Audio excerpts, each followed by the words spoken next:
اور کوئی خوبصورتی کو دیکھتا ہے کہ یہ خوبصورت ہے، یہ بڑی خوبصورت ہے، تو کوئی تو خوبصورتی کو دیکھتا، کوئی مالدار کی بیٹی ہے، کوئی خاندانی شرافت کو دیکھتا، اور کوئی آدمی بڑا دیندار ہوتا، بڑا سمجھدار، وہ سب سے بڑا سمجھدار ہے، وہ سب سے بڑا سمجھدار ہے، وہ سب سے بڑا سمجھدار ہے، کیونکہ وہ اپنی آخرت کو سمجھ رہا ہے، وہ اپنے بچوں کی تربیت کو سمجھ رہا ہے کہ میری بیوی نیک ملے گی تو گھر کا ماحول پاکیزہ رہے گا، حقوق کی ادائیگی ہوگی، اور سب سے اچھا اثر اولاد پر پڑے گا، بچوں کو دینی ماحول مل جائے گا۔ سبحان اللہ۔ بچے فرما بردار ہو جائیں گے، کیا ہو جائیں گے؟ فرما بردار ہو جائیں گے، بچے فرما بردار ہو جائیں گے۔ یہ آج کل بچوں کی نافرمانی کی شکایتیں آتی، شکایتیں نافرمانی کی ہماری وجہ سے ہو رہی، یہ ہاں، اولاد کی صحیح تربیت تو اولاد فرما بردار ہے۔ تو چوتھی بات کہی گئی وَلِدِينِهَا، کچھ لوگ دیندار عورت سے نکاح کرتے ہیں۔ آقا صلی اللہ علیہ وسلم نے ارشاد فرمایا کہ لوگوں کا مقصود الگ الگ ہے، فض پر بذات الدین، غرضیں چار ہیں، لیکن تم دینداری کو ترجیح دو۔ کیا کریں؟ دینداری کو ترجیح دو، دیندار عورت سے نکاح کرو۔ کیا کرو؟ دیندار عورت سے نکاح کرو۔ اس لیے بات کی۔ عبداللہ بن مسعود رضی اللہ عنہ ارشاد فرماتے ہیں کہ نبی کریم صلی اللہ علیہ وسلم نے ارشاد فرمایا المرأۃ عورۃ، عورت پردے کی چیز ہے۔ وہ کیا ہے؟ پھول ہے، سمجھو بات کو، کیا ہے؟ پھول ہے۔ اللہ اکبر۔ آدمی ہیرے جواہرات جو ہوتے ہیں، قیمتی جو سامان ہوتا ہے، سونا چاندی، خواتین کے پاس سونا ہے، آپ ان خواتین سے پوچھو، دیکھو اپنی اپنی مستورات کو، یہ خواتین جو ہے سونا چاندی کو الماریوں کے اندر، اس میں بھی پرسنل کوئی خانہ ہوتا وہاں رکھتی ہے حفاظت سے، سبحان اللہ ہے، الماریوں کے اندر، اور وہ بھی پرسنل خانے میں رکھتی ہے، پرسنل خانے میں رکھتی ہے۔ آقا فرما رہے المرأۃ عورۃ، عورت پردے کی چیز ہے، جیسے سونا اور چاندی جو مال ہوتا ہے قیمتی، ہیرے جواہرات قیمتی مال، وہ پردے کی چیز ہوتی ہے، وہ یوں ہی نہیں پھینکتے، کوئی اٹھا لے جائے گا، تو عورتوں کو یوں ہی نہیں رکھتے، اس پر نظر پڑ جائے گی۔ کیا پڑ جائے گی؟ نظر پڑ جائے گی، شیطان کی شیطانی نظر پڑ جائے گی اس کا، اس لیے اس کا ماحول کون سا ہے؟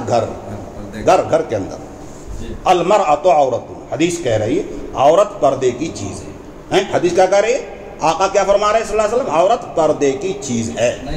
جیسے ہیرے جواہرات سونے چاندی وہ پردے کے اندر رکھے جاتے، محفوظ رکھے جاتے، کسی کی نظر نہ لگے، کسی کی بد نظری نہ لگے، اسی طرح عورت پردے کی چیز ہے، کسی کی نظر نہ لگے، کیونکہ نظر تیروں میں سے، ابلیس کے تیروں میں سے ایک تیر ہے۔ المرأۃ عورت، اور آگے حدیث میں ہے، اسی حدیث میں فَإِذَا خَرَجَتْ اسْتَشْرَفَهَا الشَّيْطَانُ، فَإِذَا خَرَجَتْ اسْتَشْرَفَهَا الشَّيْطَانُ، وہ پردے کی چیز تھی، جیسے سونے چاندی، عورت ہیرے جواہرات سے بہتر۔ ارے حدیث میں یہی تو بات کہی گئی، یہ خیر و متاع دنیا المرأۃ الصالحہ، تو دنیا کے سامان میں سونا چاندی ہیرے جواہرات سارے قیمتی سامان، سب سے بہتر سامان عورت ہے، نیک عورت۔ خیر و متاع دنیا المرأۃ الصالحہ، نیک عورت ہے۔ تو جس طرح تم سامان کو، قیمتی سامان کو پردے کے اندر رکھتے ہو، تو عورت بھی عورت ہے، المرأۃ عورۃ، عورت بھی عورت ہے، وہ پردے کی چیز۔ اس کو کہاں رکھو؟ پردے میں۔ کہاں رکھو؟ پردے میں، نہ کہ بازار میں۔ اسے گھر میں رکھو، بازار میں مت اتارو، اسے گھر میں رکھو، دکان میں مت اتارو، اسے گھر میں رکھو، مارکیٹ میں مت پہنچاؤ، اسے گھر کی ملکہ، گھر کی رانی، گھر کی نازلہ بناؤ، پورے گھر کا انتظام کرنے والی، گھر کا پاکیزہ ماحول۔ اسلام نے، قرآن نے، حدیث نے اس کو یہ دیا حق، نہ کہ بازار، نہ کہ بازار۔ حدیث یہی تو کہہ رہی ہے فَإِذَا خَرَجَتْ اسْتَشْرَفَهَا الشَّيْطَانُ، جب گھر سے باہر نکلتی ہے تو شیطان اس کے پیچھے لگ جاتا ہے۔ یہ کون فرما رہا ہے؟ محمد الرسول اللہ صلی اللہ علیہ وسلم، جن کو ہم اپنا آخری نبی اور رسول کہتے ہیں۔ آقا فرما رہا ہے فَإِذَا خَرَجَتْ اسْتَشْرَفَهَا الشَّيْطَانُ، جب گھر سے باہر نکلتی ہے تو شیطان اس کے پیچھے لگ جاتا ہے۔ استشراف کہتے ہیں، استشراف استفال کا مصدر ہے، اس کے معنی تاک جھانکنا، لگنا، تاک اور جھانک میں لگنا، یعنی شیطان اس کو جھانکنے لگ جاتا ہے، دیکھنے لگ جاتا ہے، اس کے پیچھے لگ جاتا ہے۔ لمحات التنقیح حدیث کی ایک کتاب ہے، شرح حدیث کی ایک کتاب ہے، اس کی شرح میں بات لکھی گئی ہے۔ اس کا مطلب یہ ہے کہ شیطان اس کو دیکھتا ہے، شیطان اس کو دیکھتا ہے، اور کوشش کرتا ہے کسی طرح اس کو بہکایا جائے راستے سے، اور اس کے ذریعے لوگوں کو بہکایا جائے۔ شیطان اس کو دیکھتا، کوشش کرتا کس طرح اس کو بہکایا جائے اور اس کے ذریعے لوگوں کو بہکایا جائے۔